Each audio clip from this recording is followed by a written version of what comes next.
ಇಲಾಖೆಯಲ್ಲಿ ಎಷ್ಟು ಹುದ್ದೆಗಳು ಖಾಲಿ ಇದೆ ಅನ್ನೋದನ್ನ ನೋಡ್ತಾ ಹೋಗೋಣ.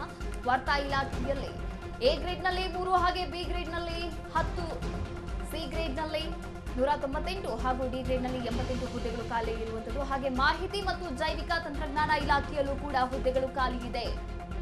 ಮಾಹಿತಿ ಮತ್ತು ಜೈವಿಕ ತಂತ್ರಜ್ಞಾನ ಹುದ್ದೆಗಳಲ್ಲಿ 61 ಹುದ್ದೆಗಳು ಖಾಲಿ ಇರುವಂಥದ್ದು. ವಾರ್ತಾ ಇಲಾಖೆಯಲ್ಲಿ ಇನ್ನೂ ಕೂಡ 328 ಹುದ್ದೆಗಳು ಖಾಲಿ ಇದೆ, ಭರ್ತಿಯಾಗಿಲ್ಲ. ಎ ಗ್ರೂಪ್ ಅಲ್ಲಿ ನೋಡೋದಾದ್ರೆ 3 ಹುದ್ದೆಗಳು, ಹಾಗೆ ಬಿ ಗ್ರೇಡ್ ಅಲ್ಲಿ 10 ಹುದ್ದೆಗಳು, ಇನ್ನು ಸಿ ಗ್ರೇಡ್ ಅಲ್ಲಿ 198 ಹುದ್ದೆಗಳು, ಇನ್ನು ಡಿ ಗ್ರೇಡ್ ಅಲ್ಲಿ 88 ಹುದ್ದೆಗಳು ಖಾಲಿ ಇರುವಂಥದ್ದು.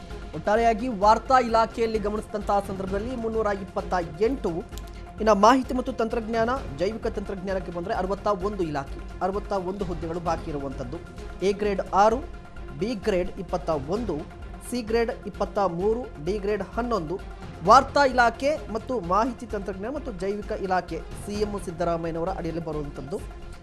ಈ ವಾರ್ತಾ ಇಲಾಖೆಯಲ್ಲಿ ಮುಖ್ಯವಾಗಿ 328 ಇರುವಂಥದ್ದು ಖಾಲಿ ಇರುವಂಥ ಹುದ್ದೆಗಳ ಸಂಖ್ಯೆ. ಮುಖ್ಯವಾಗಿ ಇಲ್ಲಿ ಸಿದ್ದರಾಮಯ್ಯವರು ನಿರ್ವಹಿಸ್ತಾ ಇರೋದ್ರಿಂದ ಒಂದಿಷ್ಟು ಜವಾಬ್ದಾರಿ ಇರಬೇಕಾಗುತ್ತಲ್ವಾ ಅಂತ ಕೇಳಬೇಕಾಗುತ್ತೆ. ದುರ್ಗ, ಖಂಡಿತ ನೀವು ಸಿದ್ದರಾಮಯ್ಯನವರು ನೇರವಾಗಿ ಅವರ ಅಡಿಯಲ್ಲೇ ಬರುತ್ತೆ ಎಲ್ಲವೂ ಅಂತ. ಖಂಡಿತ ಜೈವಿಕ ತಂತ್ರಜ್ಞಾನದ ಬೇರೆ ಜವಾಬ್ದಾರಿ ಇದೆ. ಆದ್ರೆ ವಾರ್ತಾ ಇಲಾಖೆ ನೀವು ಜನರಿಗೆ ನೇರವಾಗಿ ಸಂಪರ್ಕ ಇಲ್ಲದೆ ಇರಬಹುದು. ಆದ್ರೆ ನಿಮ್ಮ ಸರ್ಕಾರದ ಯೋಜನೆಗಳನ್ನ ಪ್ರಚಾರ ಮಾಡಕ್ಕೆ ಯಾರು ಬೇಕು? ವಾರ್ತಾ ಇಲಾಖೆ ಬೇಕು. ಮಾಧ್ಯಮಗಳ ನಿರ್ವಹಣೆ ಮಾಡ್ಲಿಕ್ಕೆ ಯಾರು ಬೇಕು? ವಾರ್ತಾ ಇಲಾಖೆ ಬೇಕು.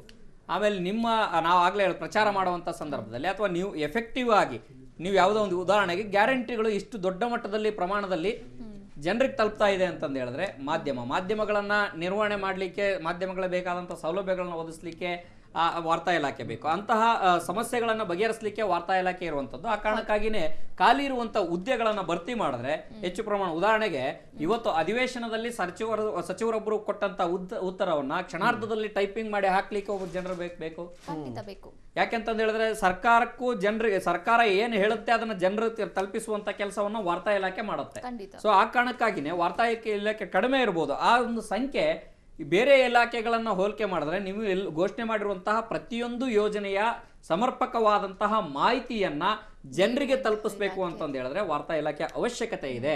ಸೊ ಹಂಗಾಗಿ ಅಲ್ಲಿರುವಂತಹ ಹುದ್ದೆಗಳನ್ನ ಭರ್ತಿ ಆಗಬೇಕು ಅನ್ನೋಂಥ ಇನ್ನೊಂದು ಮಾಹಿತಿ ಮತ್ತು ತಂತ್ರಜ್ಞಾನದ ಇಲಾಖೆಯನ್ನು ಬಂದಾಗ ನೋಡಿದಾಗ ಇದು 61, ಇದ್ರದ್ದು ಕೂಡ ಅಷ್ಟೇ ಅವಶ್ಯಕತೆ ಇದೆ. ಅಂದ್ರೆ ಒಟ್ಟಾರೆಯಾಗಿ ನೀವು ಹುದ್ದೆಗಳನ್ನ ಎಷ್ಟು ಖಾಲಿ ಇರಿಸ್ಕೊಂಡಿದ್ದೀರಿ ಅನ್ನುವಂಥದ್ರ ಬದಲಾಗಿ ಎಷ್ಟು ಖಾಲಿ ಇದಾವೆ, ಅದರಿಂದ ಏನು ಸಮಸ್ಯೆಗಳಾಗ್ತಾ ಇದಾವೆ, ಇದನ್ನ ನೀವು ಮಾತನಾಡೋದಷ್ಟೇ ನೇರವಾಗಿ ಆ ಇಲಾಖೆಯಲ್ಲಿ ಕೆಲಸ ಮಾಡುವಂತ ಅಧಿಕಾರಿಗಳಿಗೆ ಹೋಗಿ ಹೇಳಿದ್ರೆ ಅವ್ರ ಮೇಲೆ ಎಷ್ಟು ಮಟ್ಟಿಗೆ ಒತ್ತಡ ಇದೆ ಅನ್ನೋಂಥದ್ದು ಸ್ವತಃ ಅವರೇ ಹೇಳ್ತಾರೆ.